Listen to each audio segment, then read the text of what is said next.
ರೇಣುಕಾಸ್ವಾಮಿ ಕೊಲೆ ಕೇಸ್ನಲ್ಲಿ ನಟ ದರ್ಶನ್ಗೆ ಕಂಟಕವಾಗಲಿದೆಯಾ? ಪ್ರತ್ಯಕ್ಷ ಸಾಕ್ಷಿಗಳು ಟೆಕ್ನಿಕಲ್ ಎವಿಡೆನ್ಸ್ಗಿಂತಲೂ ಕೂಡ ಪ್ರತ್ಯಕ್ಷ ಸಾಕ್ಷಿಗಳೇ ಇಲ್ಲಿ ಹೆಚ್ಚು ಮಹತ್ವ ಪಡೆದುಕೊಳ್ಳುತ್ತೆ. ಪ್ರತ್ಯಕ್ಷ ಸಾಕ್ಷಿಗಳು ಅಂತಿಮ ಅನ್ನೋ ಹಾಗೆ ಟೆಕ್ನಿಕಲ್ ಎವಿಡೆನ್ಸ್ಗಳಿಗಿಂತನೂ ಅದು ಬಹಳ ಸ್ಟ್ರಾಂಗ್ ಆಗಿ ಸ್ಟ್ಯಾಂಡ್ ಆಗುತ್ತೆ. ಆ ಕಾರಣಕ್ಕೆ ದರ್ಶನ್ ಅಂಡ್ ಗ್ಯಾಂಗ್ ವಿರುದ್ಧ ಈ ರೀತಿಯ ಐ ವಿಟ್ನೆಸ್ಗಳು ಸಿಕ್ಕಿದೆ. ನಟ ದರ್ಶನ್ ಹಲ್ಲೆ ಮಾಡಿರೋದನ್ನ ವ್ಯಕ್ತಿಯೊಬ್ಬರು ಸೆರೆ ಹಿಡಿದಿದ್ದಾರೆ.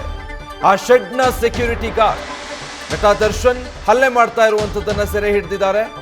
ಸೊ ಈ ಗಾರ್ಡ್ನಿಂದ CRPC 164 ಹೇಳಿಕೆ ಕೂಡ ದಾಖಲು ಮಾಡಿಕೊಳ್ಳಲಾಗಿದೆ. ಈ ಇಬ್ಬರು ಸಾಕ್ಷಿಗಳೇ ರೇಣುಕಾ ಹತ್ಯೆ ಕೇಸ್ನಲ್ಲಿ ಐ ವಿಟ್ನೆಸ್ಗಳಾಗಲಿದ್ದಾರೆ.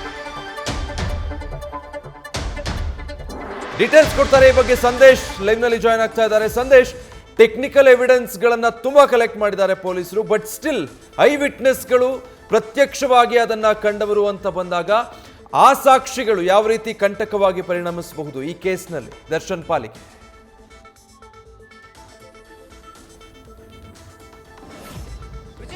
ಪ್ರಮುಖವಾಗಿರುವಂಥದ್ದು ಈಗಾಗಲೇ ಏನು ಸಾಕಷ್ಟು ಸಾಕ್ಷ್ಯಗಳನ್ನ ಸಂಗ್ರಹ ಮಾಡಿದ್ದಾರೆ. ಆ ಸಾಕ್ಷ್ಯಗಳಲ್ಲಿ ಪ್ರಮುಖವಾಗಿರುವಂಥದ್ದು ಐ ವಿಟ್ನೆಸ್. ಅಂದ್ರೆ ಇಲ್ಲಿ ಟೆಕ್ನಿಕಲ್ ಎವಿಡೆನ್ಸ್ ಅಥವಾ ಡಿಜಿಟಲ್ ಎವಿಡೆನ್ಸ್ಗಳಿಗಿಂತ ಐ ವಿಟ್ನೆಸ್ಗಳೇನಿರ್ತವೆ ಅದು ಬಹಳ ಮಹತ್ವವನ್ನು ಪಡ್ಕೊಳ್ತವೆ. ಯಾಕಂದ್ರೆ ಈ ಪ್ರಕರಣದಲ್ಲಿ ಈಗಾಗಲೇ 2 ಐ ವಿಟ್ನೆಸ್ಗಳನ್ನ ಈಗಾಗಲೇ ಪೊಲೀಸರು ವಿಚಾರಣೆಯನ್ನ ಮಾಡಿದ್ದಾರೆ. ಜೊತೆಗೆ ಅವರ ಹೇಳಿಕೆಯನ್ನ ಕೂಡ ದಾಖಲು ಮಾಡಿಕೊಳ್ಳುವಂತ ಕೆಲಸವನ್ನ ಮಾಡಿದ್ದಾರೆ. ಪ್ರಮುಖವಾಗಿರುವಂಥದ್ದು ಇಲ್ಲಿ ಸೆಕ್ಯೂರಿಟಿ ಗಾರ್ಡ್ ನರೇಂದ್ರ ಸಿಂಗ್ ಅವರ 164 ಹೇಳಿಕೆ. ನ್ಯೂಸ್ ಫಸ್ಟ್ ನಿರ್ಭೀತಿಯಿಂದ ನಿಮ್ಮ ಪರವಾಗಿ.